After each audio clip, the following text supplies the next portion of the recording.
They're still discriminated against. I don't know about the laws. It still happens. It's very hard for Black people. Well, racism still is with us. Mm-hmm. The question I think we're asking is it institutional? I mean, you can never... It's institutional in terms of wealth accumulation.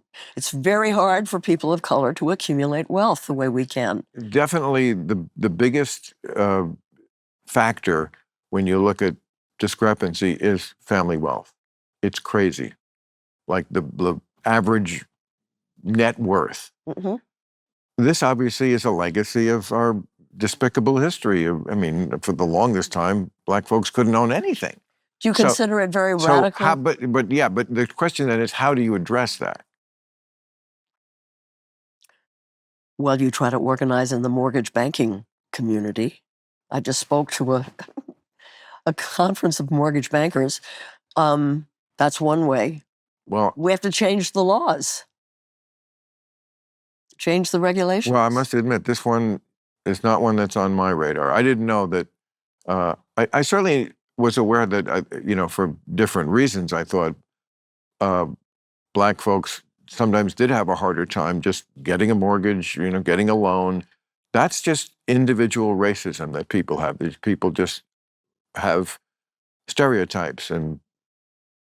But I feel like we passed the laws that you mean like this is not covered in any statute right up until 2024 that a mortgage company can do that?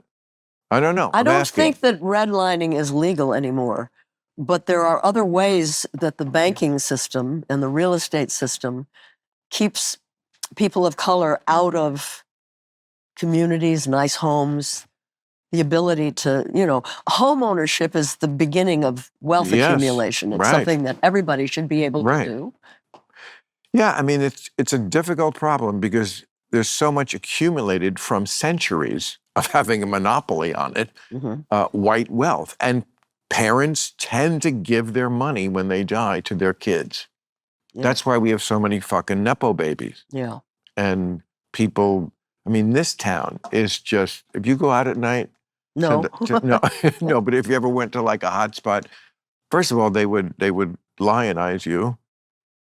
It's interesting, like girls in their 20s, they don't know a lot of celebrities. They all know you. They all idolize. Because I've been arrested a lot. You've been arrested. And I've spoken my mind. Yeah, you stayed relevant, and you I mean, that's to get that generation to go from your own generation down to that generation. That's not a lot of something a lot of people can claim. Maybe it's okay because I don't think in those terms very much. I just live my life. And it turns out that young people care about the same issues I do, and so they like that I'm willing to put myself on the line for them. I think it's as simple as that.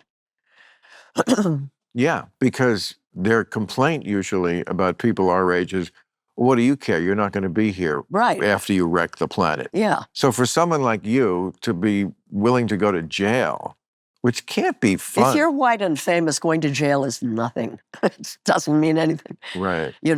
I noticed during the 4 months that I was in D.C. getting arrested every Friday with Fire Drill Fridays, very few of our speakers of color joined me. And that's because jail means one thing to people like us and another thing if you're Black or Hispanic.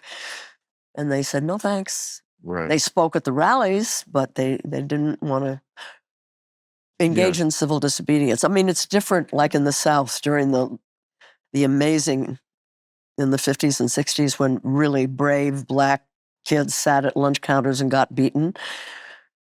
But that was their issue, Climate isn't quite on a place where they're willing to get beaten up yet, I guess.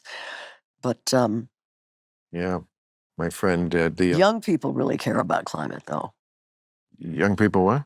Really care about climate because it's their future that we're squandering and destroying, and yeah, I mean, again, we're talking about I feel like a common goal, a common belief that it's really happening, but then I mean, it is a reasonable debate, is it not? It's not cynical to argue about how do we get there. And it's, I don't think it's like, No, that's not cynical. okay, well, neither is, I think, being practical, like, and being able to say, but this is never going to really happen. I mean, as much as it should happen and we want it to happen and we can keep agitating for it to happen, I just don't think people are going to give up the quality of being selfish and not being able to see. They want to live in the present, not the future. When they struck in Paris a few years ago, the famous line was, the guy said, Macron, who was, trying to get something done globally, he said, he cares about the end of the world. I care about the end of the month. Right. I mean, hey everyone, I'm on Substack now. Check it out and subscribe now at billmaher.substack.com. What could be simpler than that? My name, then dot, substack.com.